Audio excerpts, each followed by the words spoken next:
Hey guys, what's up and welcome. So in today's tutorial video, I'll be sharing with us how I made this beautiful A-line dress with pleats and also a beautiful sleeve pattern.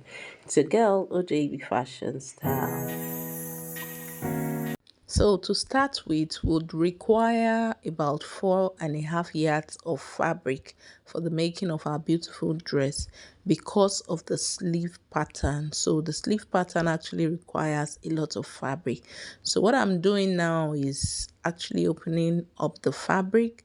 So I'm going to flip it over to the wrong side and then I'll fold it into four as you see me do now, and you can see me leaving out a portion there.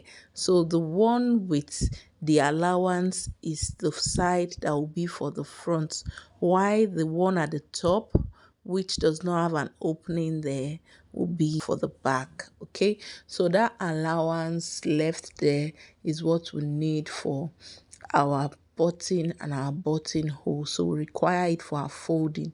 So at the very top, I'm taking my starting line measurement. So we're going to be taking our measurement from the starting line there, and the first measurement I'm taking now will be for our neckline. So I'm using 3 inches into 2 inches. So this is for the back. Okay, take note of that. So for the front, we are going to recut after taking all of our measurement. So it is 3 inches into 2 inches. Okay, so I'll go ahead now to connect both points together using my curve rule as we usually do. So I'll also go ahead now to take my shoulder to shoulder measurement of 8 inches. You can take your shoulder to shoulder measurement before taking your neck line measurement. So I make a point there, and from there I'll be taking a 1-inch shoulder slope and connecting it back into the neckline using my straight rule. Okay, so after this I went ahead to take my measurement from my shoulder slope to my bust point, which is 10 inches. You can see me make a point there, and then I also went above my bust point by 2 inches, which will give me my chest point. So I'm going to be drawing a straight line across. So from that chest point, which is what I'm ruling now, I went ahead to draw out a straight line so as to be able to draft my armhole curve. So I'm also ruling a straight line after my chest point there. That is our bust line measurement. So from there, I'll be able to take my bust circumference measurement on my bust line. So from my shoulder to my bust line is 11 inches. Okay, so from my bust line, I'm taking my waistline measurement of 16.5 inches from my shoulder. So I'm also ruling a line across it as well. So from the waistline, I'll be taking my hip measurement. So from my shoulder to my hip measurement is usually 25 inches, but I added 1 inch to it to make it 26 inches. So back to my chest line, I'm going to be taking my bust circumference measurement of 10 inches. So my bust circumference is 40 inches. I divided it by 4 to give me 10. And I also added an extra 2-inch seam allowance to it. So on the line from my shoulder slope, I'm trying to get the midpoint there. So I'm simply making a point, and I also went in by half of an inch. So I'll go ahead now to connect all the 3 points together. Okay, so I added an extra 3 inches to my waist measurement as seam allowance. Okay, so that is what I just took now. So it's 3 inches I added to my actual waist measurement of 8 inches. So on my hip line, I'm also taking my hip measurement of 10.5 inches, and I also added an extra 3 inches to it as well, so as to give it the A shape. Okay, so that's the point I'm making there. And then from the shoulder to the full length of the dress is 34 inches. So I made a point there, and I'm simply ruling a line across it. So I'll be connecting the sides together from the chest line to the waist, and from the waist now to the hip, and then also from the hip to the full length of the dress. So remember, it's an A-shape dress, so I just drew a straight or a slant line to connect it to the full length of the dress. Okay, so I'll go ahead now to cut it out.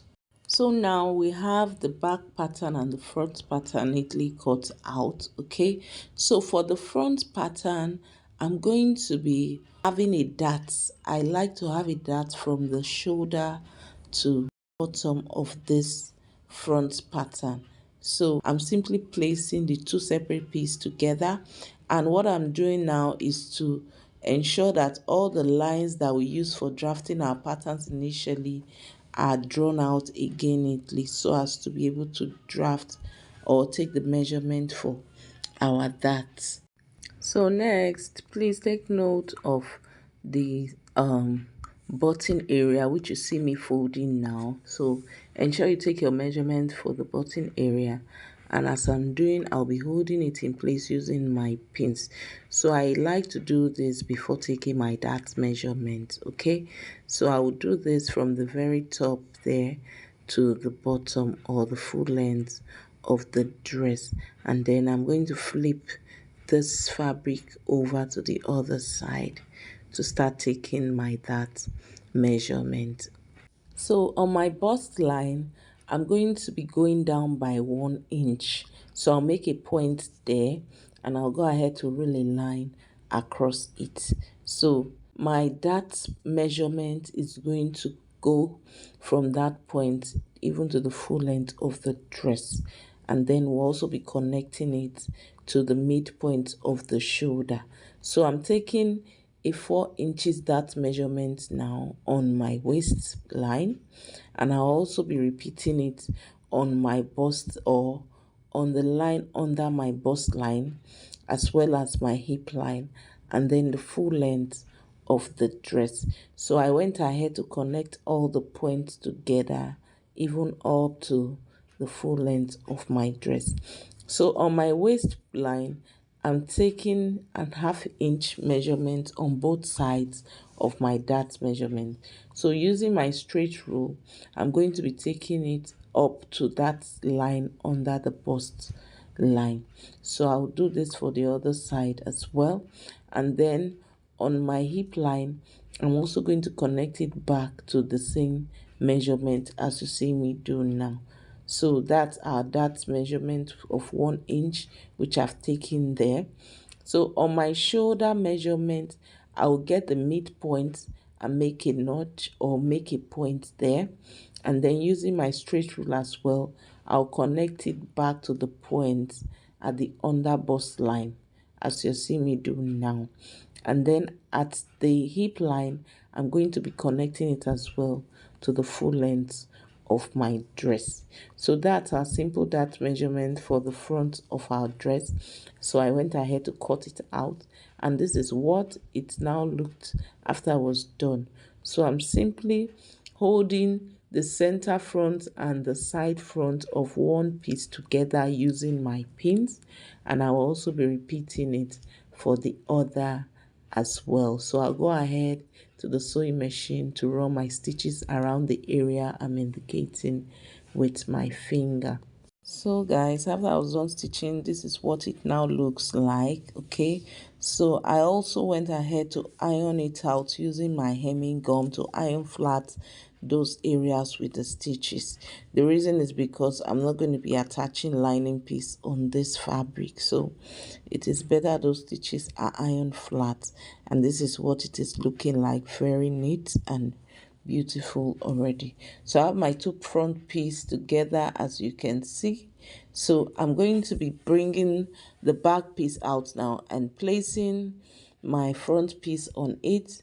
This is what it is looking like. I still have the area for my folding for the button, and then you're also going to notice along the line that there is now an adjustment that needs to be done to the armhole area because of the dart measurement that was taken from the shoulder to the full length of the dress. Okay, so the armhole area of the back is wider than the armhole area of the front, as well as the shoulder. So what I'm simply doing now is to trim it out so that both the back and the front are equal. Okay, so flipping my back fabric to the wrong side, I'm going to be placing the front fabric on top of it, the right sides facing each other, and then I'll go ahead to run my stitches around the shoulders as well as the sides, as you see me indicating with my finger. So after I was done, this is what it is now looking like, neatly done. So I also went ahead to iron it out. So next, I'm going to be working on the button area as well as the buttonhole area. So what I'm simply doing now is folding it twice inward, and then I'll go ahead to run my stitches. So ensure that while making your folds and stitching, you place it on top of each other to ensure that it is lapping.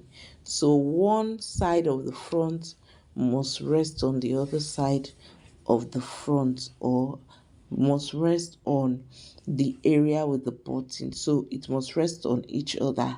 So I have this piece of fabric which I've cut out and I've also joined together.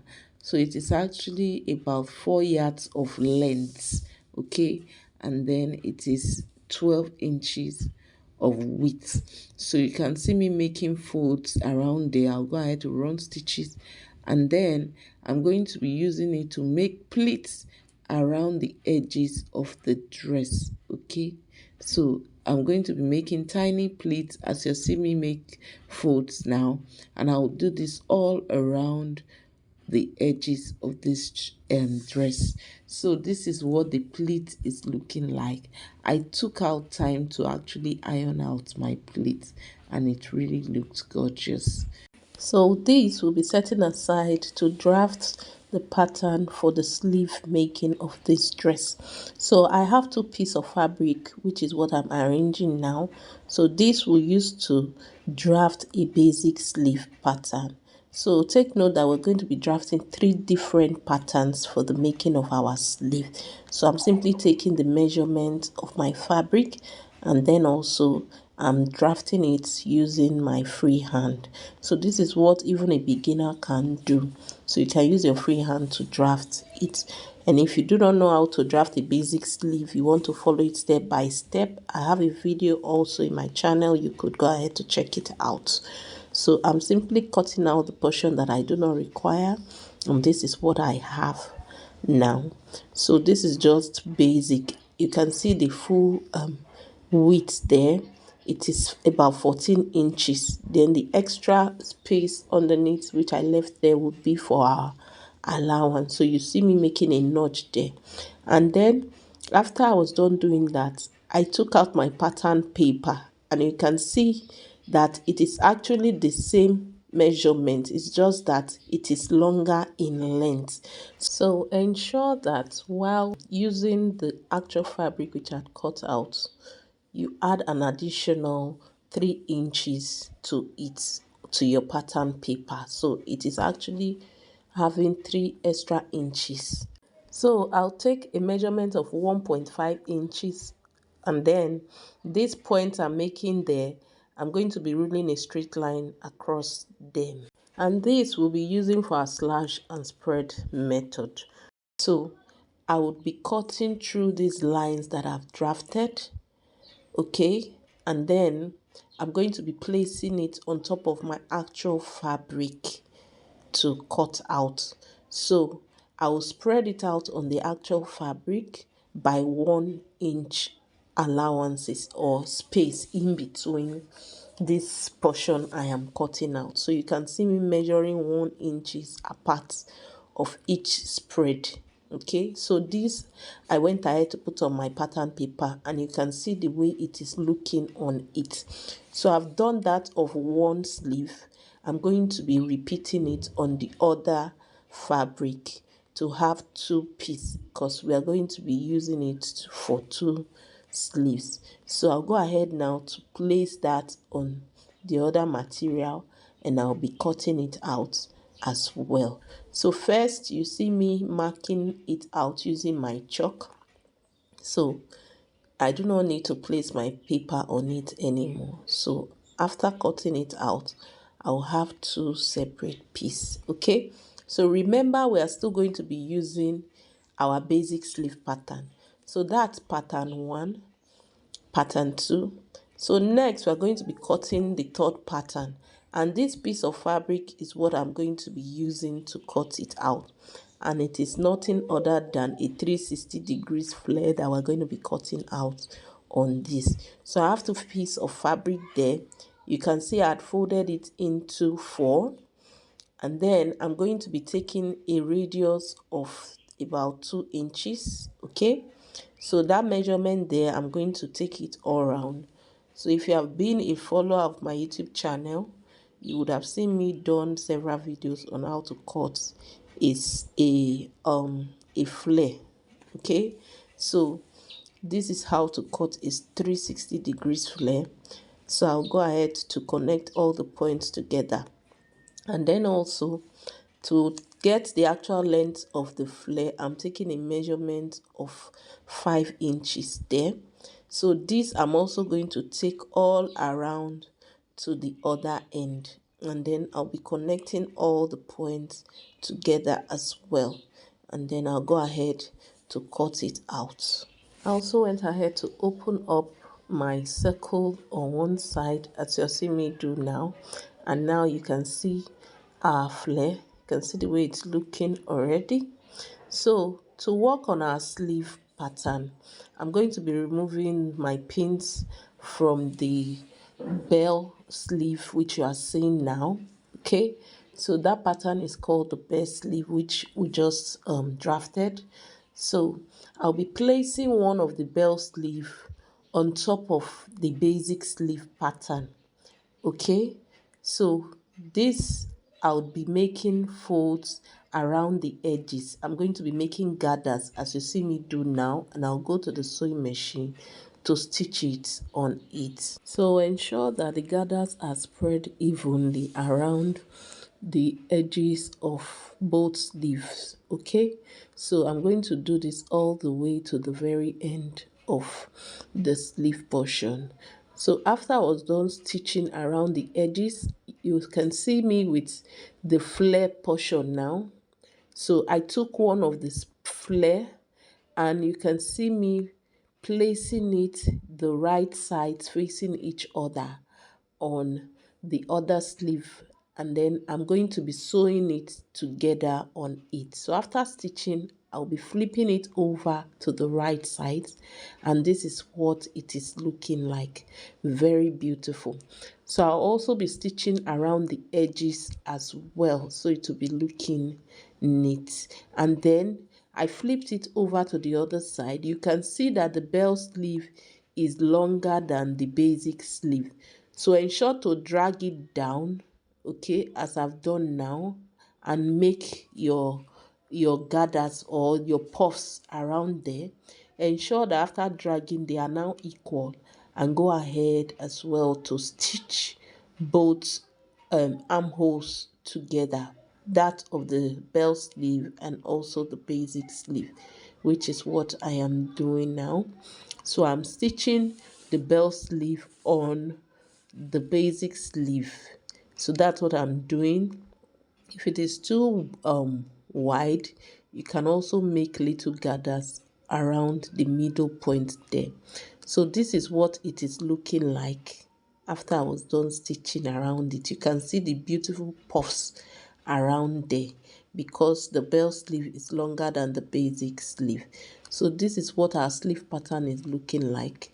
Very beautiful. So I also repeated it for the other sleeve as well, and I went ahead to stitch it on my gown. So this is what it is looking like. I've stitched around the edges of the sleeve pattern as well. So that's it for the making of our beautiful sleeve pattern. I just decided to add this sleeve pattern tutorial to this gown. Okay, so this is what my fabric or my outfit is looking like. Very beautiful. So next, I'm going to be working around the neck area. So first, I'm taking the measurements for my neck area. So this I'm going to be using to cut out my fabric, and this is the fabric which I'm going to be using to pipe the neck area. I'd gone ahead to iron it out.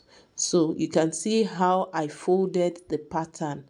So I made my folds and then I ironed it so it will be in place. And what I'm simply going to be doing now is placing the neck pattern inside this piping which I just did, and I'll go ahead to the sewing machine to stitch it together. Okay, so that's it for the piping of our neckline. And then also I'll be using my bias velvet to stitch around it as well. So for the area around the pleats, I'm also going to be stitching my beautiful bias velvet around the portion which I am showing us now. And this is what it looked like after I was done. Very beautiful. So I would go ahead now to fix my buttons around the button areas, and then also I would make my buttonholes as well. So that's basically it for the making of our beautiful elegant dress. I hope you guys enjoyed today's tutorial video. I'll be seeing us on the next one. Until then, bye.